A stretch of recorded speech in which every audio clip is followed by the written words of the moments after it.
에스겔서 6장 1절로 14절입니다. 구약성경 1156쪽 1157쪽에 있습니다. 에스겔서 6장 1절로 14절입니다. 에스겔서 6장 1절로 14절까지 한 절씩 교독하겠습니다.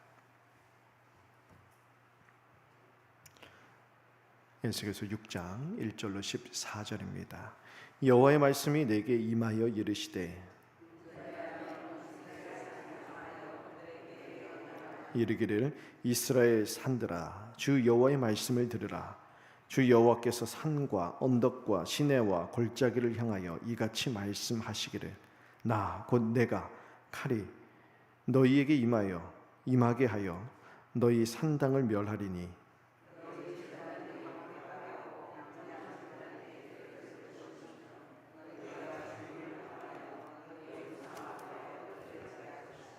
이스라엘 자손의 시체를 그 우상 앞에 두며 너희 해골을 너희 제단 사방에 흩으리라.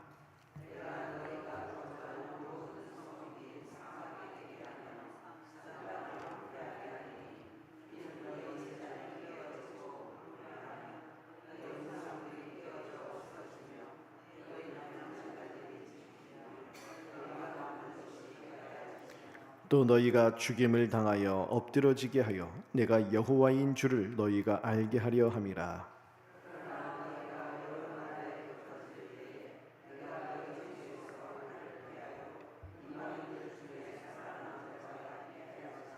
너희 중에서 살아남은 자가 사로잡혀 이방인들 중에 있어서 나를 기억하되 그들이 음란한 마음으로 나를 떠나고 음란한 눈으로 우상을 섬겨 나를 근심하게 한 것을 기억하고 스스로 한탄하리니 이는 그 모든 가증한 일로 악을 행하였음이라.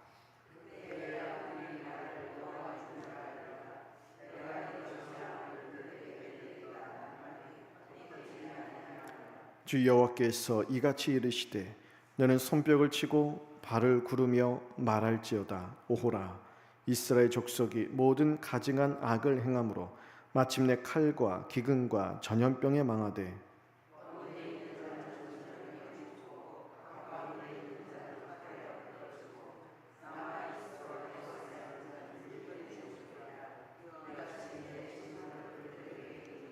그 죽임당한 시체들이 그 우상들 사이에 제단 사방에 각 높은 고개 위에 모든 산꼭대기에 모든 푸른 나무 아래 무성한 상수리 나무 아래 곧 그 우상에게 분향하던 곳에 있으리니 내가 여호와인 줄을 너희가 알리라.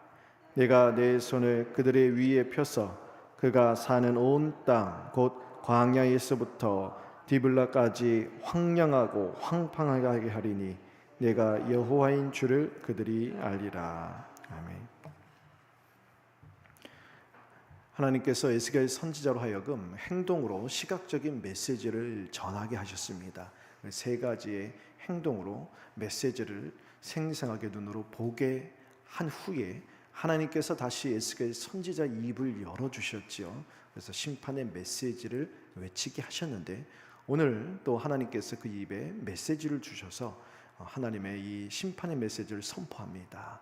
근데 오늘 2절에 보니까 그 대상이 누구냐? 이스라엘에 있는 산이에요. 산들을 향하여 이 심판의 메시지를 외치고 있습니다. 오늘 왜 이 산을 향하여 선포하느냐? 이스라엘 산에 각종 우상을 숭배하는 산당들이 즐비했기 때문입니다. 그래서 오늘 3절에서 6절까지 보면 이스라엘 산이 산당, 제단, 분향제단, 우상 이렇게 반복적으로 표현되고 있죠. 특별히 13절 보시면 우상, 제단, 각 높은 고개, 모든 산꼭대기, 모든 푸른 나무, 무성한 상수리 나무 아래 우상에게 분향하던 곳들이 이렇게 다양하게 표현이 되고 있습니다. 그러니까 이스라엘은 하나님을 섬긴다 말은 했지만 예루살렘 이 성전에서는 하나님 앞에 제사를 드리고 예배를 한다고 했지만 동시에 이스라엘의 각 전역에 있는 산들마다 곳곳마다 각 이 우상 산당이 다 있었던 거예요. 그래서 그런 다양한 신들 앞에 무릎을 꿇고 고개를 숙이며 우상을 숭배하는 일들이 지금 자행되고 있었다라는 것입니다. 근데 지금 우리가 오늘 6장을 읽었는데 나중에 8장에 가면 그 산들에서, 이스라엘 그 전역에 있는 산들에서만 우상을 숭배하는 것이 아니라 그것이 결국 전역에 퍼지고 급기야는 성전 안에서 하나님 앞에 예배해야 되는, 하나님의 영광이 차고 넘쳐야 할 이스라엘 성전 안에서도 우상을 들여와 우상 앞에 절하는 모습들이 나오게 됩니다. 9절에 보니까 우상 숭배는 늘 이렇게 여기 보면 음란한 마음으로 나를 떠났다, 음란한 눈으로 우상을 섬겼다, 그렇게 표현되고 있죠. 이스라엘 각 산들에 있던 산당에 나아가 우상을 숭배하는 일은 결국 음란한 행위들로 이어졌습니다. 하나님은 이스라엘 백성들을요, 열방 가운데 높이 세워주고자 하셨습니다. 하나님을 섬기는 민족으로 열방 가운데 드러내 보여주고자 하셨습니다. 하나님을 섬기는 자들을 높이 세워주시며 이스라엘을 통하여 열방이 하나님께 나오고 하나님을 알 수 있도록, 즉 이스라엘을 높이 세워주시고자 하시는 이유는 그들이 잘 살라고 하는 것이 아니라 그들을 통하여 하나님을 드러내고자 했던 것이죠. 이스라엘도 하나님을 알고 이스라엘을 통하여 열방이 하나님을 알 수 있도록 그렇게 세워주시고자 하셨는데, 그래서 이스라엘 백성들의 모든 면에서 이 다른 민족과 구별이 되어야 했습니다. 하나님을 섬기기에 하나님 얼마나 거룩하시고 하나님이 얼마나 죄를 하나도 그 앞에 두실 수 없는 거룩하고 정결하신 분이신 줄 알아 모든 면에서 세상과 구별되는 삶을 살아갔어야 하는데, 이 우상 숭배에 빠져서 모든 면에서 이 주변에 세상에 있는 다른 민족들보다 더 타락하고 더 죄악에 사무쳐 살아가게 되었다는 것이죠. 그래서 8절에 보시면 하나님께서 이스라엘을 심판하시는데 그 심판의 참된 의미를 설명해 주십니다. 8절, 10절, 13절, 14절에 반복적으로 나와요. 심판하시는 이유, 심판을 통하여 하나님을 자기 백성에게 알려주시기 위해, 심판을 통하여 이스라엘이 깨닫게 하리라는 거예요. 아, 하나님이 이런 분이시구나, 우리가 하나님을 지금까지 오해했구나, 하나님을 잘못 알고 있었구나, 하나님은 거룩하신 분이구나, 죄를 가볍게 여겨서는 안 되는구나, 깨닫게 하시리라는 것. 그리고 그 이스라엘 백성들이 심판받는 모습을 통하여 열방이 알도록 하시길, 하나님은 저렇게 거룩하신 분이구나, 그런 비참한 자리에 떨어지고 나서야 우리가 그렇게 죄를 범해서는 안 되는 거였구나, 저 이스라엘 백성들이 저렇게 심판받는 모습을 보니 하나님은 저렇게 거룩하신 분이고 하나님은 저렇게 영광 가운데 계신 분이구나, 만 백성이 깨닫고 그 심판받는 모습을 통해서라도 하나님을 알게 하시도록 행하시겠다, 그래서 하나님 말씀해 주시죠. 그래서 8절에 보면 심판 가운데서도 남은 자들을 여러 나라에 흩어버리시겠다, 살아남은 자가 있게 하시겠다는 것. 그 10절에 보니까 살아남은 자들이 우리 하나님이 이런 하나님이시구나 깨닫게 하시리라. 하나님 남은 자가 있겠다는 이 약속 때문에 하나님의 심판이 가벼우리라라고 착각하지 말라는 거예요. 그래서 11절 보시면 하나님께서 에스겔 선지자에게 이 산들에게 내릴 심판과 재앙이 얼마나 크고 엄중할지 손뼉을 치고 발을 구르며 경고하라. 이 산에 내리는 재앙은 우상 숭배하는 이스라엘 백성에 내리는 재앙이지요.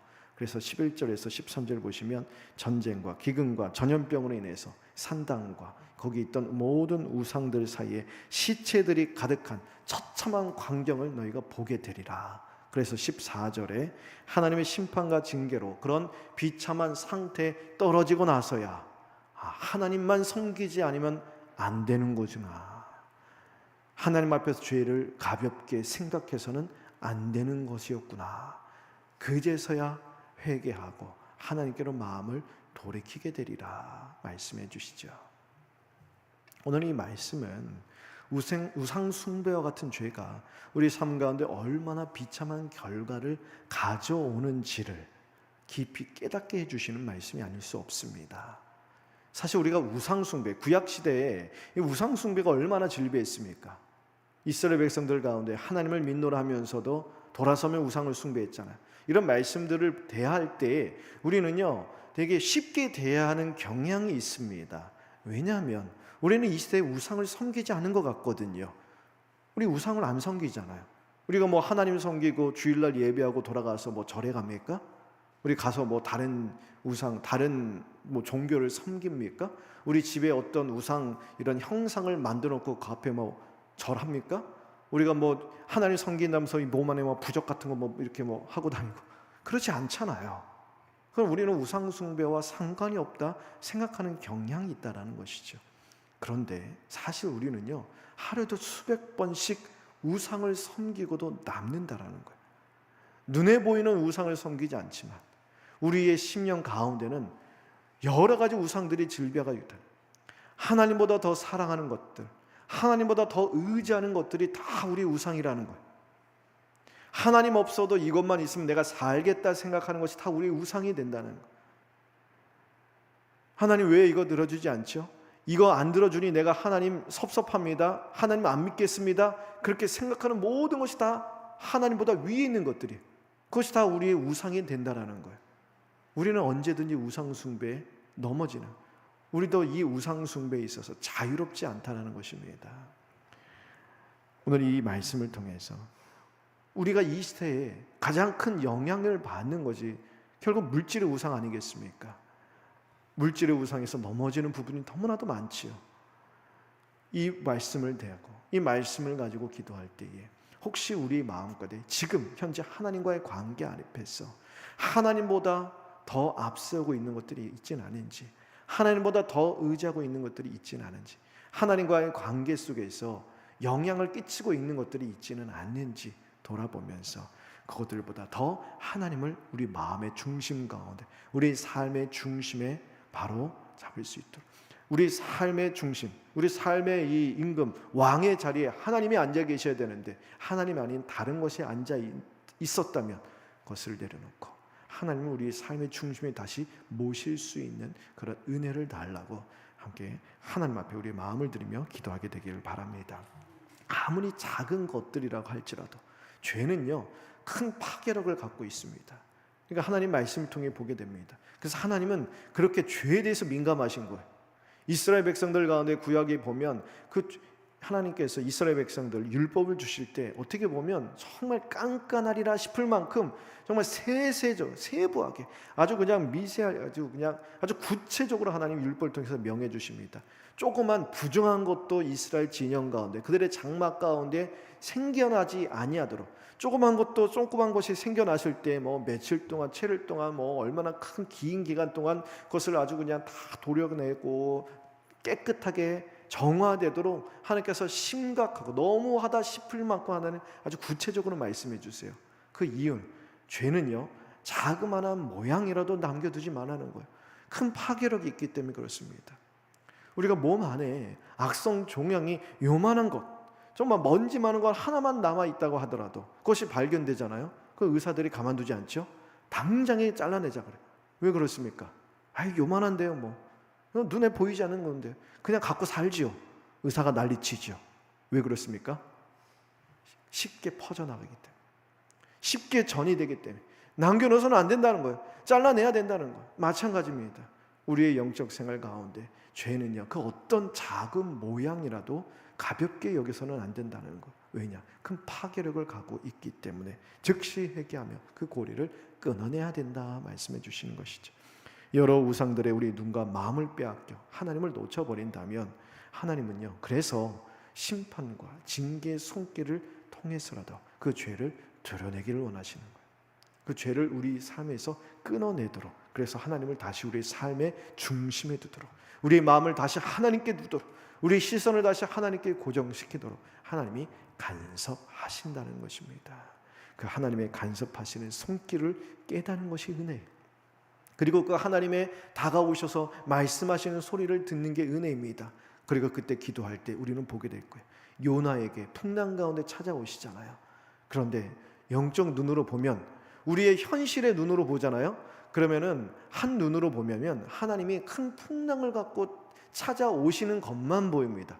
근데 하나님은 한 손에는 큰 풍랑을 잡고 오셨지만 다른 한 손에는요 보이지 않는 바다 밑에서 큰 물고기를 잡고 오시잖아요. 기도할 때 그걸 보게 하시는 거예요. 하나님이 나를 다시 바로 세우시기 위하여, 나를 하나님이 다시 하나님의 백성답게 나를 정결하게 빚으시기 하여 기도하기 전에는 풍랑만 보였는데 기도하며 하나님이 눈을 열어주시니 나를 향하여 한 손에는 큰 물고기를 잡고 오셨구나. 그래서 하나님, 그 물고기 간에 들어가야 내가 사는구나. 내 자신을 내려놓는 거예요. 내 자신을 하나님께 다시 내어놓고 내 삶을 하나님께 온전히 맡길 때, 그때 하나님의 원하시는 자리에 서게 되는 것이고, 한눈으로 볼 때는 풍랑이 와서 다 버리는 것 같아요. 다 무너지는 것 같아요. 다 사라지는 것 같지만 믿음의 눈으로 봤을 때 버리는 것이 아니라 하나님께서는 다 내가 하나님께 다 내던진 것도 그것보다 비교할 수 없을 만큼 다 회복시켜 주시고 다시 서게 하시고 다시 세워주시고 다시 채워주시고 깨어진 것도 붙여주시고 잃어버린 것도 소생시켜 주시고 다시 다 무너진 것도 하나님의 생기를 한 번만 불어넣어 주시면 다시 다 회복시켜 주시는 그 은혜의 손길을 보게 하시는 것이죠. 하나님은요, 자기 백성이 하나님이 어떤 분이신지를 알기를 원하십니다. 그래서 심판하시는 거예요. 그래서 이스라엘 백성들에게 심판의 손길로 다가오시는 거예요. 하나님을 알지 못하니까, 하나님을 업신여기고 하나님을 만으로 여기고 자기 생각대로 쉽게 생각하기 때문에 하나님이 어떤 분이신지를 알게 하시기 위하여 14절에 징계를 받아 공고한 자리에 떨어지도록 하시면서까지 그들의 어리석음을 깨닫게 하시고 눈을 열어서 하나님을 온전히 바라보게 하시고 그래서 회개의 무릎을 꿇게 하십니다. 우리가 이런 자리에 떨어져서 그제서야 하나님을 알고 하나님을 찾는 일이 없도록 그 전에 하나님이 말씀을 주실 때 그 말씀을 듣고 깨달을 수 있도록, 그래서 하나님께 돌이킬 수 있는 은혜를 달라고 기도하게 되길 바랍니다. 우리뿐만이 아니에요.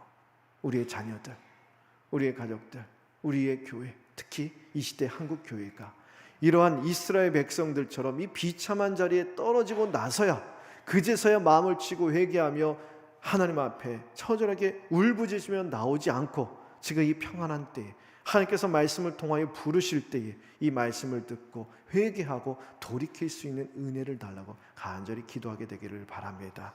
하나님께서 하나님 자신을 우리에게 알리시기를 원하는 만큼 우리도 하나님을 알기를 기뻐하는 마음, 하나님을 아는 것이 우리의 큰 기쁨이요 소망이고, 그래서 하나님을 알기 위해서 더 하나님의 말씀을 사모하고 그 말씀을 통하여 하나님을 알아가는 것이 우리의 최고의 소명으로 삼을 수 있는 그런 은혜를 달라고 함께 구합시다. 하나님을 알 수 있는 길은요 오직 말씀뿐이에요. 하나님 말씀을 통하여 우리는 하나님을 알 수 있고요, 그 하나님을 알아갈 때 말씀을 통해 하나님을 아는 만큼 하나님을 더욱더 뜨겁게 사랑하게 되고 하나님을 기뻐하고 즐거워하게 되고 하나님을 영화롭게 하는 삶을 살아갈 수 있는 것입니다. 하나님 알기를 기뻐하며 늘 은혜의 자리에 머물러 마음과 우리 뜻과 정성과 힘을 다하여서 주님을 사랑하며 살아가는 저희 모두 되기를 간절히 바랍니다.